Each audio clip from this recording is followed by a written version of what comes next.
Hello, and welcome to the 17th BrettCast episode, the sort of podcast where I take all of my segments and toss them into one longer form video that releases a few times a month. First up is going to be a double dose of gaming talk. First, I'm going to talk about, but mostly rant about, my return to Destiny 2. Second, I'm going to give my updated version of Destiny 2 versus Warframe. Then I'm going over to Movie TV Talk, where I am going to talk about the 2009 remake of Friday the 13th. Finally, I'm going to wrap things up with What's New With, where I'm going to be taking a look at the LEGO Holiday 2023 catalog, as well as the late Holiday 2023 catalog. With that out of the way, let's get into it.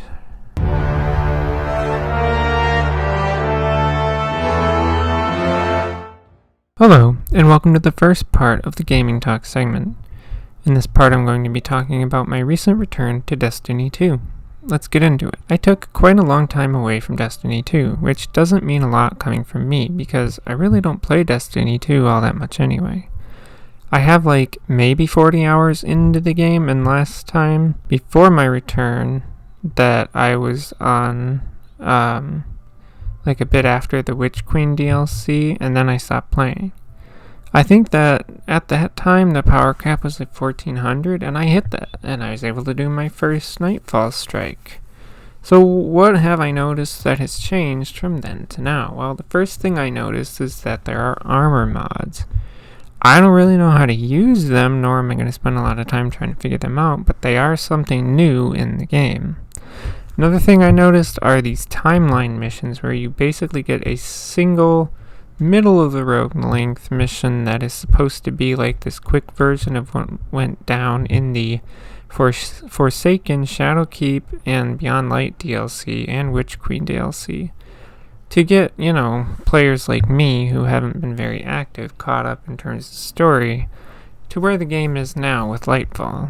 The thing is that I personally do not mind these kinds of missions, and in fact like them, as I am a free-to-play player. Something annoying though I found about missions is that several times within a day of logging off and on the game, I noticed that when I would log back into the game, that the game would just throw me into a random mission, regardless of if I wanted to or not. The reason I find that a problem is because I found these missions to be very hard.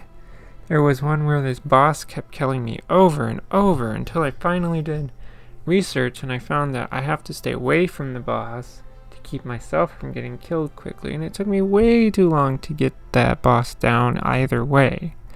The missions should be somewhere in the director for me to be able to choose to do, not just throwing me into them whenever I log into the game. Of course, the power cap now is 1,850, but that goes up every time there's a new DLC. Speaking of new DLC as a free-to-play player, I got to play the prologue mission for Lightfall as well as the new Strike, and I didn't really like either of these. The Strike is mostly because it has some, in my opinion, really painful to do platforming sections. But I find platforming in Destiny 2 to be really stupid to begin with, because you either jump too far or not far enough, and there's no in between. The prologue mission was boring and forgettable, as were the new characters that were met in it. At the end of the day, all I have to say here doesn't change my mind in Destiny 2.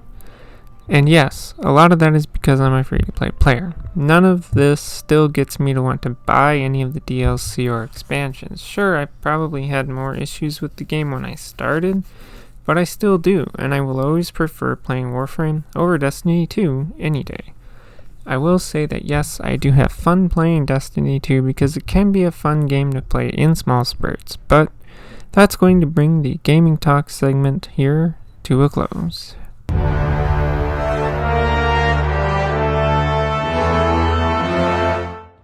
Welcome to the second part and the final part of the Gaming Talk segment. In this part I'm going to be talking about what I like and dislike about both Destiny 2 and Warframe, and then compare each point to the other game. Keep in mind that everything I say here is based on my experiences on both of these games, so if you're going to be rude about disagreeing with something I say, then move on now. Now, let's get into it. I'm going to begin by talking about what I like and dislike about Destiny 2, and then compare those points to Warframe. Let's start with what I like, because there are things that I like about Destiny 2. First, I can definitely give Bungie a lot of credit for how absolutely gorgeous Destiny 2 looks, both in its environments, weapons, and characters too. They definitely have some very talented artists over there at Bungie. I do think Warframe looks very good, and is one of the reasons that I like Warframe, obviously, but I do think that Destiny 2 has a little bit more going for it in the visual department. Number 2. Another thing that I really enjoy from Destiny 2 is that I really love Destiny 2's music. I can sit and listen to all of the soundtracks for Destiny 2 all the way through. They are just that good. I mean, when you have former composers that worked on Halo's soundtracks, it's going to sound good. On the same note, I can also say the same for Warframe's soundtracks. Both of Warframe's soundtracks are really good, and I can listen to them over and over as well. Yeah, so that's pretty much where any and all praise that I have for Destiny 2 ends. That means it's time for me to talk about the things that I do not like about Destiny 2, and compare those things to how things are in Warframe. Number 1, let me be honest right from the start here and tell you that calling Destiny 2 a free-to-play game is a complete and utter joke. Let me outline exactly why that is. The major reason I even wanted to try out Destiny 2 is because of the base game campaign that I thought was in there, but must have been ripped out as soon as I made the decision to try the game. In reality, you have a single tutorial mission and then prologue missions for each of the remaining DLCs and expansions. And that's all the story content you get. You also have a limited number of strikes, 3 or 4 of them if I remember. There's Gambit, which I have not tried, and I don't know what it is, but I don't think they've updated Gambit in like 4 years or something. There's Crucible, aka PvP, which I'd imagine, as a free-to-play player, has a small and limited number of available maps. From there, you really only have an activity from the Dares of Eternity from the 30th anniversary, 2 raids, and a single dungeon. Now sure, that may sound like a lot when just starting, but once you've done all those things and your options are to just do all of that over again and again, it quickly stops seeming like a lot of content. Comparatively, Warframe outshines Destiny 2 as a pure free-to-play game, especially with the vast amount of content at a player's disposal that needs only be unlocked by progressing through the game. You have like 7 to 8 planets with tons of mission nodes, and some planets have open world areas as well. There's also Duviri, which comes with the circuit and Seal Path, plus you have railjack missions and so on. Warframe's free-to-play structure is just vastly superior over Destiny 2. Number 2. Now, as a Destiny 2 player, if you don't want to be stuck with a plastic bag's worth of content as a free-to-play player, then please hand over $160 to $200 for all of the DLC and expansions. Oh yeah, you can also spend even more money on season passes and crap from the in-game shop too, if you so choose to spend your money even more. What? You don't want to do that? What? No one wants to do that. You're right. No one wants to spend money on that kind of shit. This is, however, another area where Warframe excels because it has a fantastic free-to-play structure. I mean, you don't even have to buy Platinum, because you can just sell off prime parts and blueprints to other players for Platinum. I personally find trading in the game to be complicated despite having the process explained to me by a friend, so, I've spent like $7 on Platinum, but that's only because I had 50% off coupons a player can get as a login reward. Platinum is used for a lot, but I find needing it the most when it comes to inventory slots for Warframes, mostly since I only keep 1 to 2 of each kind of weapon on me. Of course, like in Destiny 2, there is a market, aka the in-game shop, but again, you don't have to buy Platinum because you can trade it, and there's a wide range of things that can be bought from the market for credits, the in-game currency, instead of Platinum. This is why Warframe just excels in all of these matters. Number 3. Another thing with Destiny 2 is that you basically can't play the game single player since there are no options to, and that annoys me. Like, if you start anything, the matchmaking system just automatically throws you in with random players. You don't get a say in this.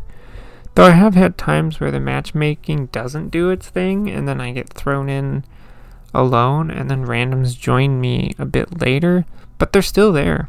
Warframe, I would say, is only a little bit better in this regard. At least Warframe gives the option to set your game to single player, friends only, public, whatever.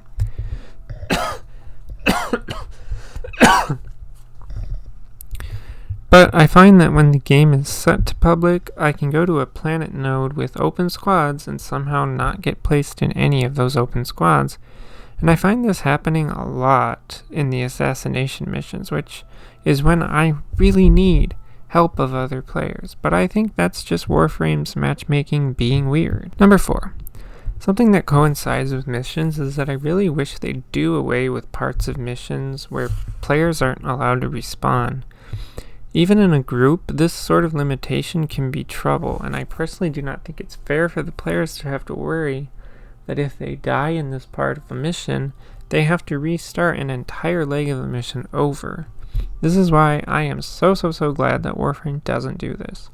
Sure, a player only gets a limited number of respawns, but if you're in a group, other players can revive you. You don't have to use your 4 respawns. If you do single player though, and you use those revives, then you're screwed. But Warframe still does this thing better in my opinion. Number 5. The events in Destiny 2 are super boring. At the time of making this, I participated a little bit in the Festival of the Lost, which is their Halloween event, and it's so boring and repetitive. The event playlist consists of killing a certain amount of headless ones in a certain amount of time, and then a boss shows up and you kill that. There's like 3 maps for the event playlist, and the boss that spawns in the end is always the same no matter which map you are on. Sure, it's a good way to get gear and weapons, but it's so damn boring on the same 3 maps over and over, killing the same boss over and over. They could put a little more effort into their events, but they don't. Unfortunately, I've never participated in any sort of event in Warframe, but I've had people tell me that I'm not missing out on much, so take that as you will. Number 6. One of the big issues I have with Destiny 2 is how there are so few unique weapon variety. You get a super awesome legendary weapon, but it looks exactly the same as a basic weapon you've already had. This one just does a little bit more damage. Come on, Bungie, put a little more effort in here. You have such talented artists. Surely some of them could come up with some unique and different weapon designs. This again is an area that I think Warframe excels. I mean, sure, you have prime variants of weapons, which are not all that different, but the designs of those set themselves so far apart from their basic weapon versions, in my opinion. Really, no 2 weapons look the same in Warframe, unless you're using, like, dual wield, but that's different. And that is where all of the things I don't like about Destiny 2 ends. Now, I'm going to completely flip the script and do exactly what I did for Destiny 2 for Warframe. This means that I am first going to talk about the things that I like about Warframe and compare those points to Destiny 2. Now, I'm going to make some of this quick here and just list out some of the similarities from both here. 1. I enjoy Destiny 2 and Warframe soundtracks quite a lot. 2. Both Destiny 2 and Warframe are good-looking games, but I do think Destiny 2 is just a little bit better looking. 3. Warframe vastly exceeds in being a wonderful free-to-play game, whereas Destiny 2 is a complete joke of a free-to-play game. 4. You do not have to spend any money on Warframe since you can trade for Platinum.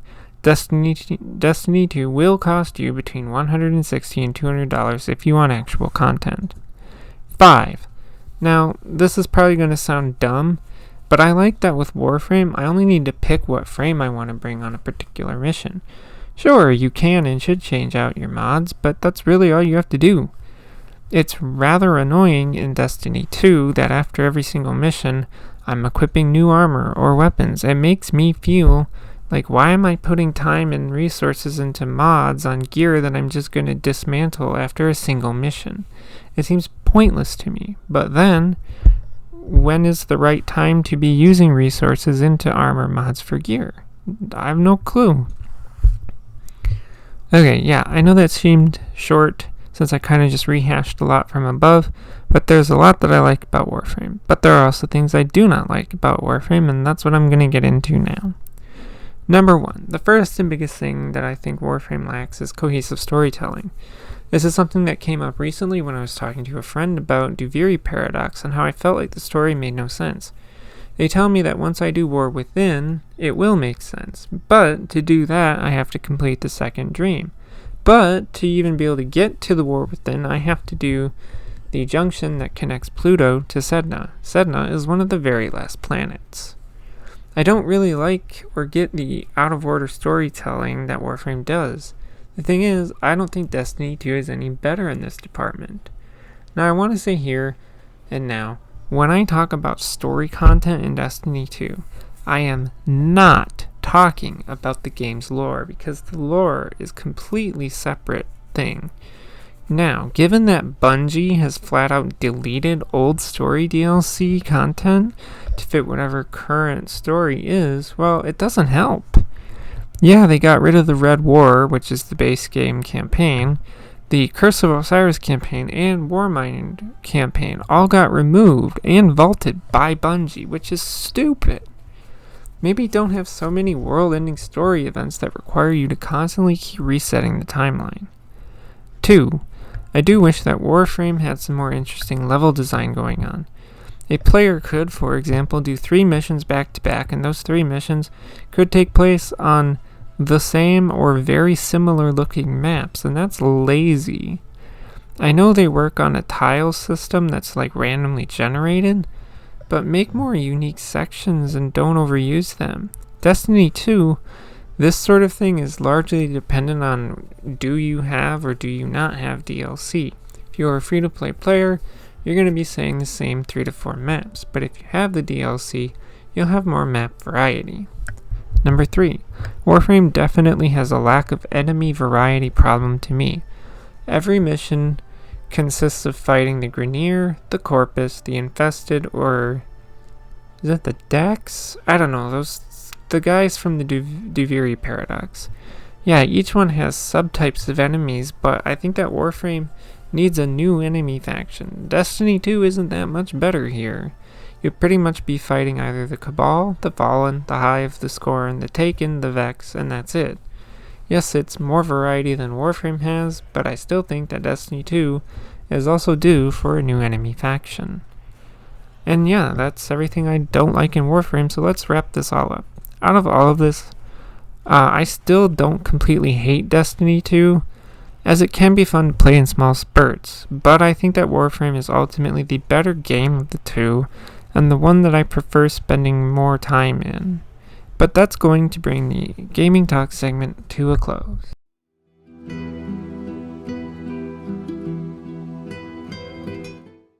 Hello, and welcome to the Movie and TV Talk segment. In this segment, I'm going to be discussing and giving my thoughts on the 2009 remake of Friday the 13th. Remember, there will be spoilers, so let's get into it. This movie opens with like a black and white flashback of Jason's mom getting killed. Now, given that this is a remake of Friday the 13th, I thought that meant the first one, but I suppose this is more the second one. But that's okay. I do have to say that I was surprised to see in the movie's opening credits Michael Bay's name attached to this movie. Of course, beginning of the movie is all about some people who stumbled upon what's left of Camp Crystal Lake, and in Friday the 13th fashion, Jason kills all of them off one by one. This is important because one of the people killed is the sister to an important character when the movie transitions to 2009. Again, in Friday the 13th fashion, there's a group of horny teenagers going to a cabin to party, get drunk, do drugs, have sex, etc. There's also this other guy that's going around the area with flyers trying to locate his sister, who is supposedly just missing, because no one knows that she was killed. Pretty quickly, Jason begins going after this group of teens, and it's pretty easy to tell what happens because it's Friday the 13th, and even this remake doesn't really deviate all that much from the formula of these movies. Clay, the guy passing out the flyers, does eventually find his sister. They make a break to escape with Jenna, but Jenna gets killed while escaping. Clay and his sister take on and defeat Jason, just barely, though. That's the gist of the movie. So what did I think of this movie? Considering that I watched all of the Friday the 13th movies together with this one is easily my favorite of the bunch. The other casting thing that surprised me was Danielle Panabaker, since I know her pretty much exclusively from The Flash and other Arrowverse TV shows, of course. It was just interesting seeing her in a horror movie. Anyway, what I really like about this movie is the small changes they made to Jason. Like, he starts out with a bag on his head, but then quickly finds the hockey mask in a barn. I liked that. But mostly, it's that Jason was far more intimidating, given that he actually ran after people. Never made sense in the older movies when, like, Jason would do just like a really brisk walk towards someone that was really slow, mind you, and they would just freeze up and then he'd kill them. I also like how the characters in the movie, aside from Jason, were ones that the viewer actually gets to know and care about just a little bit. Like, the guy that Jenna was with was this total asshole. I'm over here like, dump his ass, move on. Like, I did not like him at all, but, like, that's part of character development. I feel like they just did so much in this remake that the older movies desperately needed, and that's why I like this remake the most. The 2009 remake of Friday the 13th is a good and enjoyable movie. And that's going to do it for the movie and TV talk segment.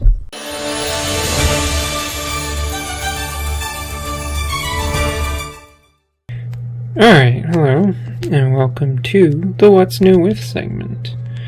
Of course, in this segment, we're going to be doing a What's New With on what's going on with LEGO. Now, originally, when I was planning this segment out, it was just going to be looking through this holiday catalog, but then a couple weeks ago, I received the late holiday catalog. So, we're going to go through both of them. I'm not going to do as much talking in this part. I'm going to kind of just go through things, look at the sets. I may point out ones that I really want, but I'm not going to do a whole lot of talking here. So, what we're going to start with is this one.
that actually looks really fucking awesome. I gotta say that. Wow, that's really awesome. I wish I could afford a set like that. Totally buy that.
I really like that one, Viking Village. Again, if I could afford something like this and had space for it, I'd be all over that stuff, man. That is so cool.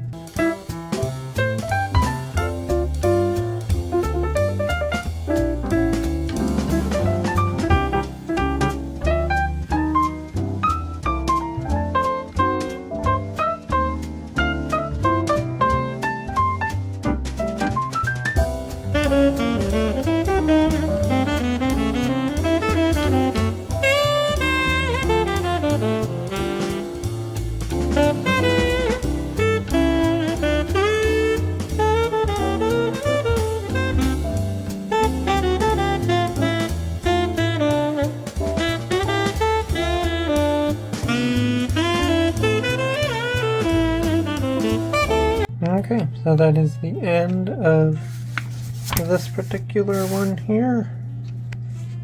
Yeah, so we're gonna go on to the next one.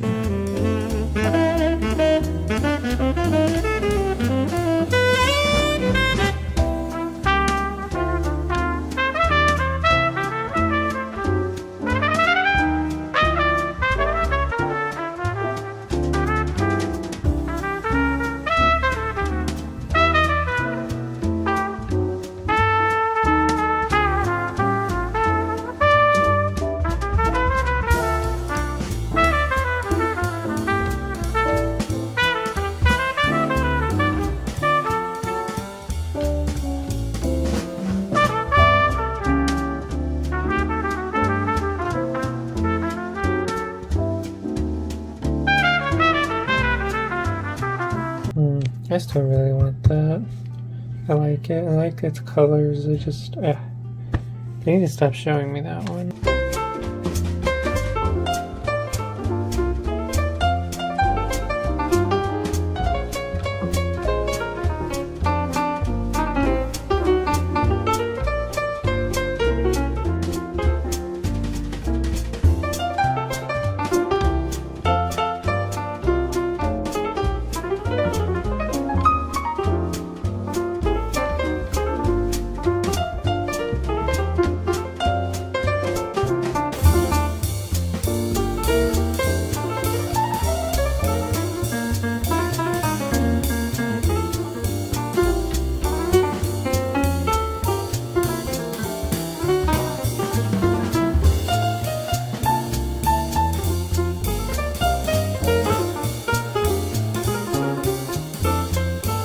Gotta say, this one, really like it. Kinda wish I had the, again, another $120 set, but I really like it.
And there we go.